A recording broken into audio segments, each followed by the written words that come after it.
이 시간 헌금 패러다임 시프트라는 제목으로 함께 은혜를 나누겠습니다. 제가 준비한 화면을 보면서 함께 말씀을 살펴보겠습니다. 오늘 말씀의 주제는 헌금입니다. 헌금. 제가 지금까지 살면서 헌금 섭외를 한 번도 안 해봤는데 오늘 한번 헌금에 대해서 한번 나눠보겠습니다. 담임 목사님께서 추천해 주신 이 한국교회 트렌드 2026 책에 이 헌금에 대한 새로운 패러다임을 제시하고 있습니다. 헌금, 이거는 굉장히 민감하고 예민한 주제일 수 있는데요. 이 설교의 결론이 무엇이라고 예상하십니까? 결국에 헌금 많이 하라는 뜻 아닌가? 라고 예상할 수 있습니다. 과연 결론이 그런지 한번 보겠습니다. 이 책은 주로 통계와 데이터를 통해서 주장과 논증을 하는 게 특징인데, 그래서 그 통계와 데이터들을 좀 소개해 드리겠습니다. 한국교회 최근 3년간 헌금이 줄었다. 이게 바로 이 통계의 결론입니다. 그래프를 보시면요, 비슷하다가 사실 목사님들이나 성도분들이나 다 많은 생각을 하고 있습니다. 그런데 유심히 봐야 될 것은 많이 줄었다, 조금 줄었다와 조금 늘었다, 많이 늘었다를 비교해야 합니다.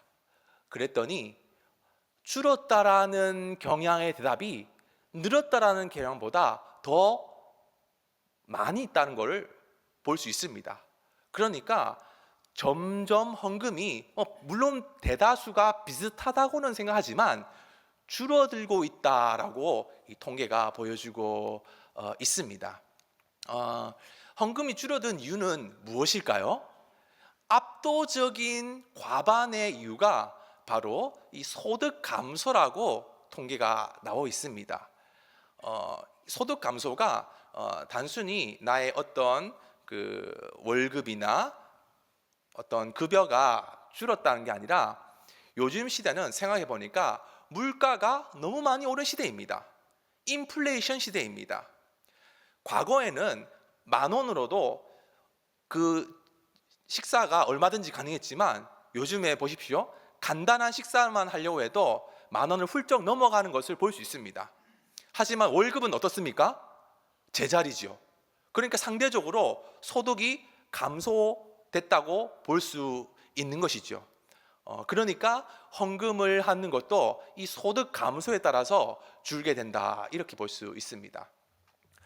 헌금을 만약에 했을 때 그 하는 동기는 무엇일까 통계를 봤습니다. 감사의 표현으로, 또 말씀의 순종함으로, 또 교인의 의무를 다하기 위해서. 그러니까 헌금을 하는 동기들은 대체로 아주 선하고 좋은 동기들입니다. 그리고 이렇게 모여든 이 헌금이 어떤 우선순위와 실제 진행이 되었냐 볼 때요, 또 압도적인 통계로 교회의 운영 유지가 나왔습니다. 물론 다른 이유도 있겠지만 사실 이 헌금이 어떤 우선수로 쓰이냐, 그리고 실제 어떻게 집행이 되냐 할 때 교회의 운영 유지가 우선순위에 있고 실제로도 그렇게 집행되어지고 있다는 것이죠. 그러니까 이 헌금이 이제 기존 패러다임이 뭐냐면은 하드웨어에 많은 투자가 있다, 이렇게 볼 수 있습니다. 그런데 새로운 이제 패러다임은 이 하드웨어보다는 이 소프트웨어로 나아가야 한다. 이게 바로 또 주요한 골자인데요. 또 11조에 대한 헌금 여부도 나와 있습니다. 그런데 이 연도를 봐야 됩니다. 그래서 2023년과 2025년도에 대한 통계가 그래프를 보시면요, 점점 줄고 있다는 걸 볼 수 있습니다. 정기적으로 드린다, 또 비정기적으로 드린다. 이 수치가 해가 갈수록 점점 줄어들고 있다 볼 수 있죠. 그러면은 그런 헌금이 줄어든 게 이유가 뭐냐 했을 때 제일 첫 번째 그 내용이 교인 수가 감소했다. 그리고 또 소득이 감소했다. 이게 바로 대다수의 이유라고 볼 수 있습니다. 실제로 많은 교회들이 나이가 드신 분들 위주로 헌금이 드려지는 경우가 많이 있습니다. 젊은 사람들의 경우 또 헌금을 드리지 않는 경우가 많기 때문에 사실 시간이 지날수록 나이 드신 분들이 줄어감에 따라 헌금이 줄게 되고 또 심지어 지금이 또 저출산 시대이지 않습니까? 우리나라 인구가 해가 갈수록 줄어들고 있습니다. 그래서 젊은 사람들이 헌금이 비교적 적은데 그마저도 줄어들고 있으니 헌금이 갈수록 줄 수밖에 없다 예상할 수 있게 되는 것이죠. 또 하나의 통계를 보니까 헌금을 도대체 그럼 어디에 해야 하냐에 대한 인식도 또 찾아볼 수 있는데 헌금은 교회에 해야 한다 이런 인식들이 이제 20대부터 70대까지 한 절반 정도의 사람들이 그렇게 생각하고 있습니다. 그런데 또 주목해야 될 것은 선한 일에 사용한다면은 꼭 교회에 할 필요는 없다. 이러한 통계도 사실 낮지 않습니다. 저는 개인적으로 헌금은 교회에 반드시 해야 한다는 생각을 갖고 있는데 또 수많은 사람들 또 절 연령대에 이르러서 선한 일을 한다면은 꼭 교회가 아니어도 된다라는 생각이 점점 또 많아지고 있습니다. 그렇다면은 헌금의 평균 액수는 얼마 정도 드리냐 했을 때 50대에 가장 많은 금액을 헌금했고 이제 30만 원 정도 이렇게 통계가 나옵니다. 그러니까 우리가 일반적으로 받는 월급 그 급여의 10분의 1 정도라고 볼 수 있습니다. 그럼 헌금이 점점 줄게 된다는 것이 이제 명약 관하인데 그럼 교회의 대응책은 뭐냐 했을 때 전반적인 지출을 감소하거나 또 예산의 우선순위를 조정한다. 이것이 바로 이제 목회자와 성도의 공통된 대응책으로 볼 수 있습니다. 그리고 앞으로 헌금이 집행될 때 우선되어야 할 것이 뭐냐라고 봤을 때 여전히 목회자와 성도 둘 다 교회 운영 유지 관리에 가장 우선순위가 되어야 한다. 지금도 그렇지만 앞으로도 그러한 경향은 지속된다는 것입니다. 근데 생각해야 할 것이 두 번째 순위입니다. 교회 운영 유지가 이제 하드웨어적인 부분이라면은 그다음 교회 교육 또 프로그램들 이런 소프트웨어적인 부분에 대한 지출이 지금보다는 앞으로 더 높아져야 한다는 인식으로도 이 통계를 통해서 확인할 수 있습니다. 저는 이 통계에 대한 수치를 보면서 질문이 딱 한 가지가 떠올랐습니다. 도대체 헌금이 뭔가? 근본적인 질문입니다. 어떤 데이터, 어떤 통계들로 헌금에 대한 여러 가지 정보를 주는데 그럼 도대체 과연 헌금이란 게 무엇인가에 대한 질문이 일주일 동안 있었습니다. 헌금에 대한 우리들의 오해가 있는데 그것을 통해서 한번 헌금이 도대체 무엇인지에 대해서 한번 더 살펴보겠습니다. 첫 번째 헌금에 대한 오해는요. 자, 우리 1번 굵은 글씨 한번 같이 한번 읽어보겠습니다. 하나님과의 거래가 아니다. 신명기 10장 17절에 하나님께서는 사람을 외모로 보지 않으시고 뇌물을 받지 아니하시고 나옵니다. 우리는 이 하나님을 거래의 대상으로 보는 경우가 종종 있습니다. 이것을 네 글자로 기복신앙이라고 합니다. 아주 과거에는 내가 많이 헌금을 할수록 하나님께서 나에게 많이 보답을 해줄 거라라는 생각이 있었습니다. 그런데 그것은 하나님을 거래의 대상으로 보는 겁니다. 비즈니스 하는 것이죠. 내가 이만큼 드렸으니 하나님도 이만큼 주십시오. 그 이상 주십시오. 하지만 하나님은 우리의 아버지십니다. 거래의 대상이 아니라는 것입니다. 그래서 기복주의 신앙은 온전한 하나님에 대한 그런 인식을 갖고 있지 못합니다. 두 번째입니다. 2번 글씨 한번 같이 읽어보겠습니다. 의무가 아니다. 또 하나의 오해는요, 헌금을 의무라고 여기는 것입니다. 고린도 후서 9장 7절에는요 이렇게 나옵니다. 하나님은 즐겨내는 자를 사랑하시느니라. 어떤 경우에는 이 헌금을 의무적으로 또 강제적으로 또 억지로 해야 하는 생각을 갖고 있는 사람 있습니다. 그렇지 않으면 마치 하나님이 큰 재앙이나 벌을 내릴 거라는 생각이 있는지 모릅니다. 그런데 이 헌금을 의무라고 생각한다면은 이건요 바로 행위구원의 오류에 빠집니다. 행위구원. 그러니까 나의 행위를 통해서 구원받는다는 것입니다. 우리가 믿는 이 기독교는요 타 종교와 근본적으로 다른 차이점이 있습니다. 그것은 바로 오직 하나님의 은혜로 구원받는다는 것입니다. 천주교나 불교나 다른 이슬람 모든 종교들은요 행위구원입니다. 내가 열심히 노력하고 수고하고 공로를 쌓으면은 내가 구원받는다는 겁니다. 그래서 의무로 합니다. 강제로 합니다. 그런데 우리가 믿는 이 기독교 신앙은 오직 하나님의 전적 은혜로 구원을 받는 겁니다. 의무가 아니라 기쁨과 감사의 표현인 것이죠. 세 번째 오해입니다. 같이 한번 3번 읽어보겠습니다. 결핍이 아니다. 사도행전 17장 24절 25절에 보니까 하나님은 천지의 주제이셔서 무엇이 부족한 것처럼 사람의 손에 섬김을 받으시는 것이 아니니 이렇게 나옵니다. 여러분, 헌금은요 교회의 결핍 때문에 하는 게 아닙니다. 우리가 헌금을 하지 않으면 우리 교회가 문 닫아야 될까요? 운영이 안 돼가지고 막 힘이 들까요? 그렇게 생각하시면 안 됩니다. 교회의 주인은 하나님이십니다.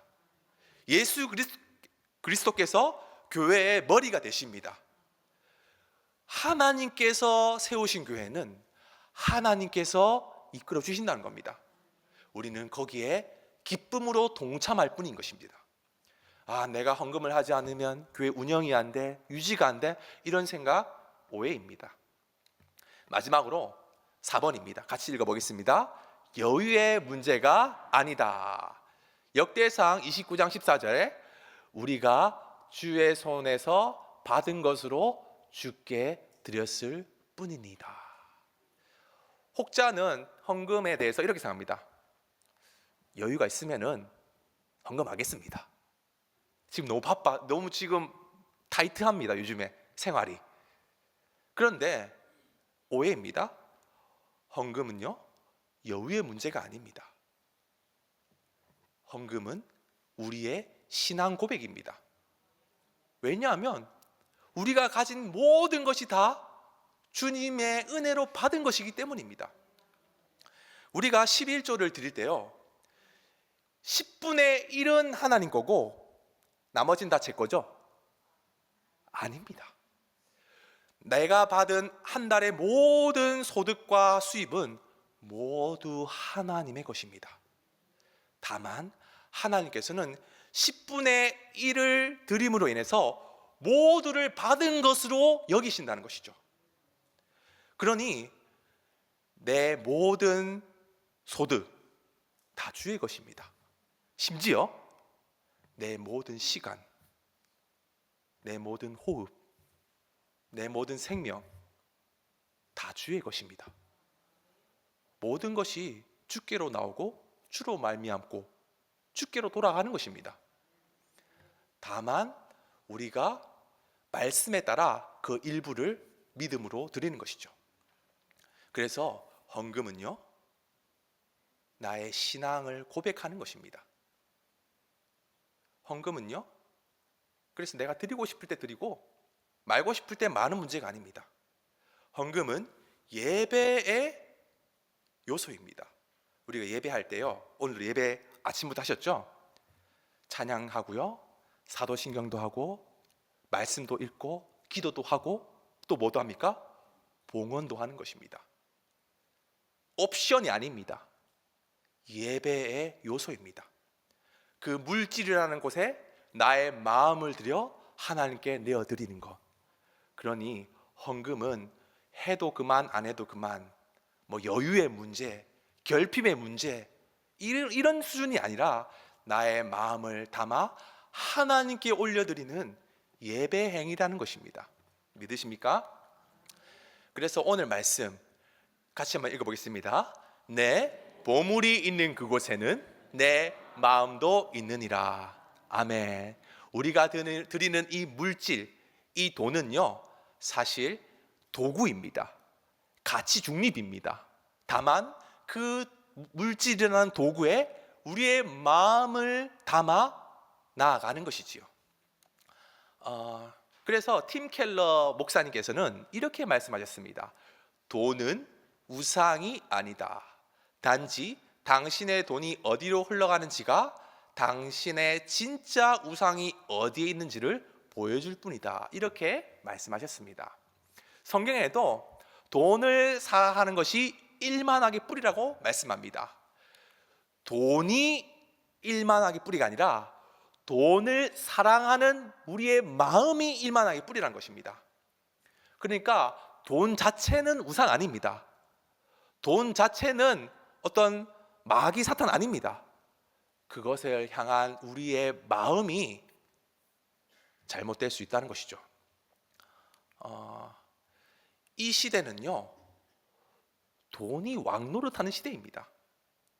저희가 내일부터 한 주 내내 뭐 합니까? 열심히 직장에서, 열심히 가게에서 돈 버는 일을 하지 않습니까? 돈이면 다 돼 하는 유행어가 있습니다. 근데 돈으로 안 되면은 또 어떤 말을 합니까? 돈이 더 많이 있으면 돼, 이렇게 또 우스갯소리 하지 않습니까? 그래서 이 시대를요, 배금주의 시대라고도 볼 수 있습니다. 돈을 최고의 가치로 여기고 숭배하여 삶의 목적을 돈 모으는 것에 올인하는 경향과 태도입니다. 혹시 배금주의로 나가는 사람들 혹시 없습니까? 오직 우리는 정직입니다. 정직이. 하나님의 사람들은요, 내 것 없습니다. 다 하나님께 받아 그것을 선하게 관리하는 청지기만 있을 뿐입니다.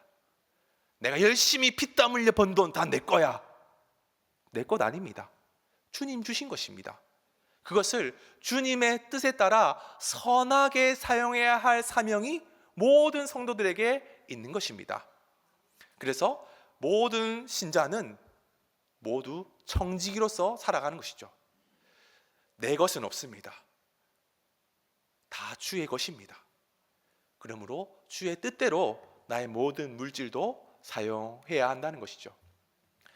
결국요, 통계가 문제가 아니었습니다.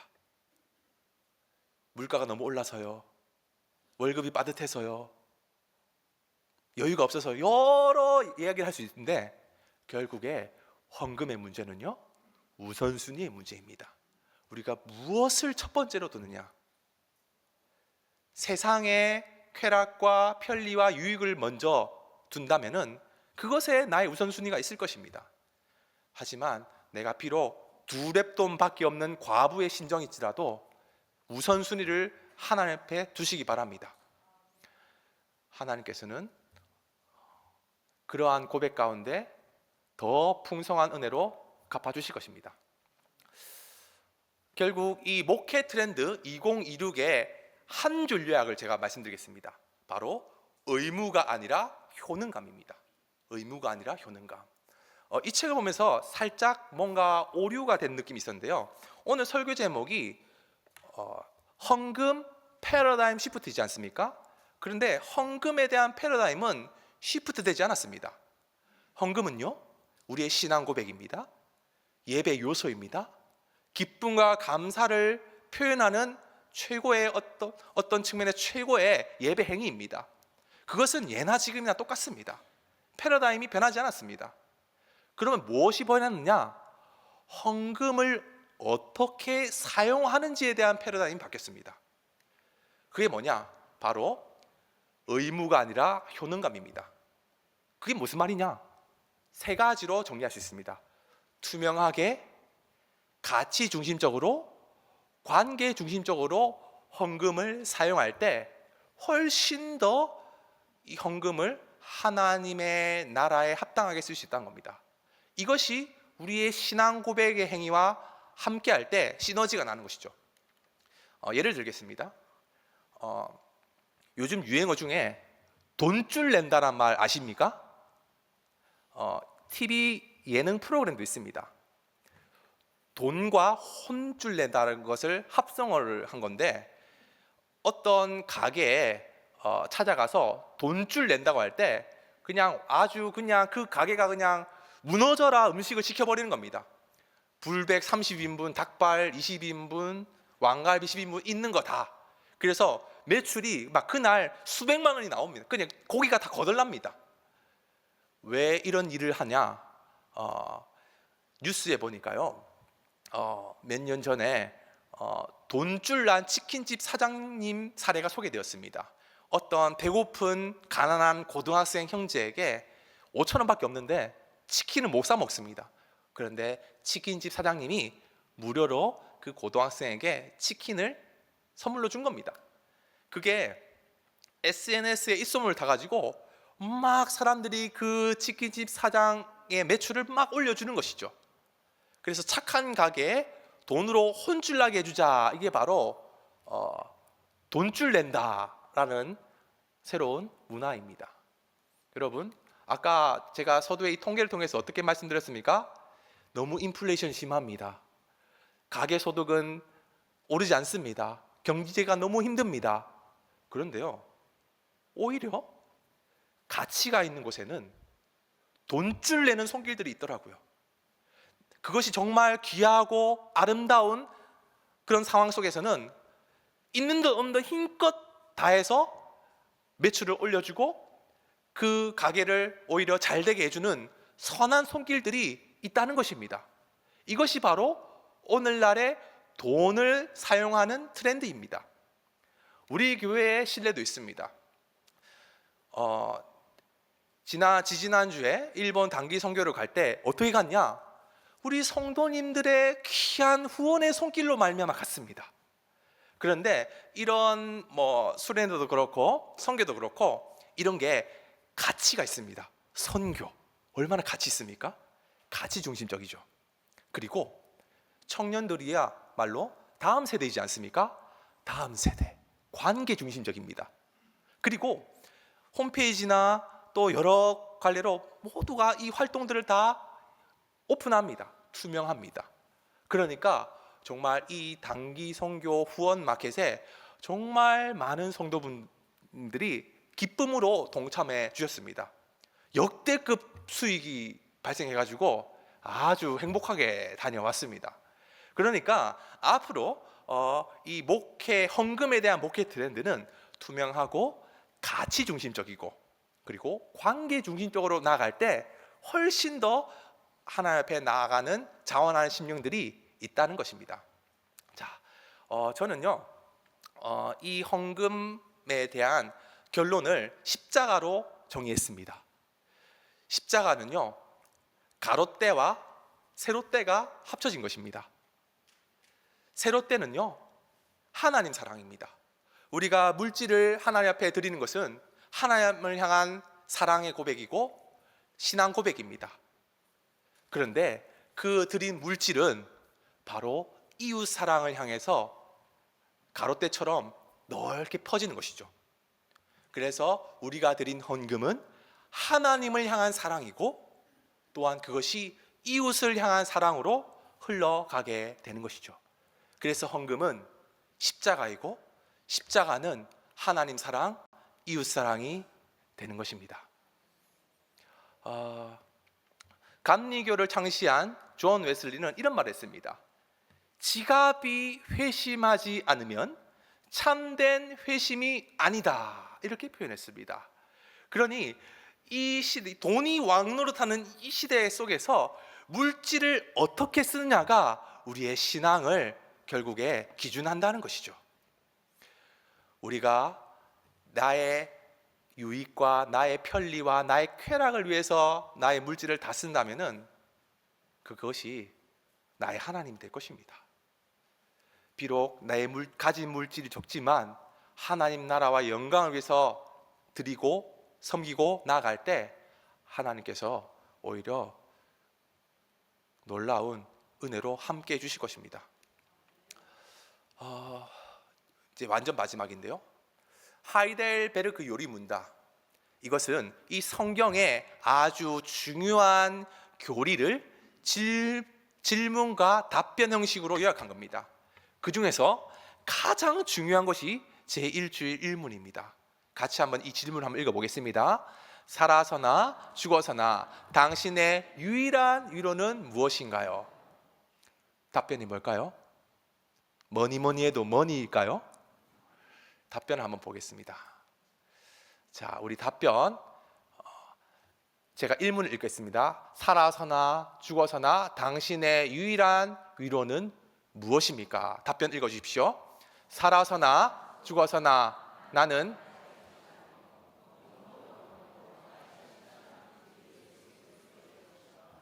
그리스도께서는 그의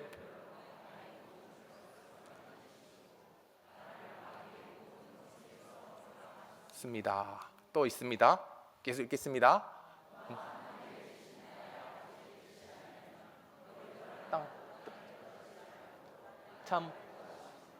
참으로 모든 것을 합력하여 나의 구원을 이루도록 하십니다.